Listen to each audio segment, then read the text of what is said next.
दशकात अभिनय क्षेत्रात एंट्री करणाऱ्या अशोक सराफ यांच्या रूपात इंडस्ट्रीला एक हरहुन्नरी नट मिळाला. बँकेच्या एकांकिका स्पर्धांपासून सुरुवात करत नाटक, मराठी सिनेमा, बॉलिवूड असा मोठा प्रवास करणाऱ्या अशोक सराफ यांचं व्यावसायिक आयुष्य जितकं इंटरेस्टिंग राहिलं आहे, तितकंच त्यांचे वैयक्तिक आयुष्यही अनेक किस्स्यांनी भरलेलं आहे. त्यांच्या बहुरूपी आत्मचरित्रातून अनेक गोष्टींचा खुलासा देखील झाला आहे. आज आपण या व्हिडिओतून विनोदाचे सम्राट अशोक सराफ यांच्या आयुष्यातील अशाच काही अननोन फॅक्ट्स विषयी जाणून घेणार आहोत. अशोक सराफ यांच्या आयुष्यातील पहिली मैत्रीण होती ती अभिनेत्री. अशोक सराफांनी बँकेच्या स्पर्धांमध्ये एके वर्षी दिनूच्या सासूबाई राधाबाई याचा पहिला अंक सादर करण्यासाठी निवडला होता. त्यावेळी तारका ठेंगडी म्हणजेच लग्नानंतरच्या राधिका राव यांनी नाटकात सासूबाईंची भूमिका केली होती. तारका ठेंगडी या वसंतराव ठेंगडी यांच्या कन्या, ज्या अशोक सराफ यांच्या आयुष्यातील त्यांची पहिली मैत्रीण म्हणून पुढे ओळखल्या जाऊ लागल्या. कोणाला मानायचे अशोक सराफ आपले गुरु, नाव ऐकून कदाचित बसेल धक्का.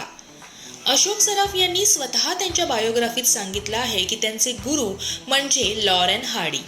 कारण ज्या प्रकारचा विनोदी अभिनय अशोक सराफ यांना करायला आवडायचा, त्याचं मूळ लॉरेन अँड हार्डीच्या अभिनयात होतं.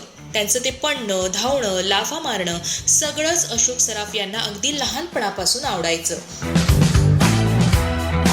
लक्ष्य सचिन नाहीत तर हिंदीतील हा अभिनेता होता अशोक सराफ यांचा घट्ट मित्र.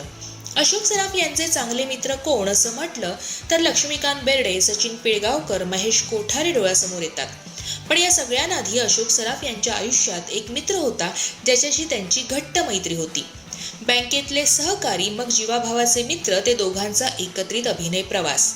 अशोक सराफ यांचे ते घट्ट मित्र होते अभिनेते मोहन भंडारी, ज्यांनी हिंदी मालिका आणि सिनेक्षेत्रात पुढे आपली ओळख निर्माण केली. पांडू हवालदार अशोक सराफांच्या नशिबात नव्हताच मुळी. दादा कोंडकेंची पसंती होती भलत्याच अभिनेत्याला. पांडू हवालदार मधील दुसऱ्या पोलिसाच्या भूमिकेसाठी दादा कोंडके यांनी खरं तर आधी निळू फुले यांना विचारलं होतं, पण निळू फुले तेव्हा कामात व्यस्त होते म्हणून त्यांनी नकार कळवला होता. आणि त्यानंतर कुणाच्या तरी सांगण्यावरनं दादांनी अशोक सराफ यांना त्या भूमिकेसाठी निवडलं होतं. आणि त्यानंतर कुणाच्या तरी सांगण्यावरनं दादांनी अशोक सराफ यांना बोलावणं धाडलं आणि मग त्या दुसऱ्या हवालदाराच्या भूमिकेसाठी अशोक सराफ यांची निवड झाली होती. अशोक सराफांचं प्रत्येक नाटक पाहायचा हा बडा अभिनेता. अशोक सराफांवर अभिनेता म्हणून नितांत प्रेम केलं ते प्रसिद्ध दिवंगत ज्येष्ठ अभिनेते रमेश देव यांनी. अशोक सराफ यांच्या प्रत्येक नाटकाच्या प्रयोगाला रमेश देव आवर्जून उपस्थित असायचे.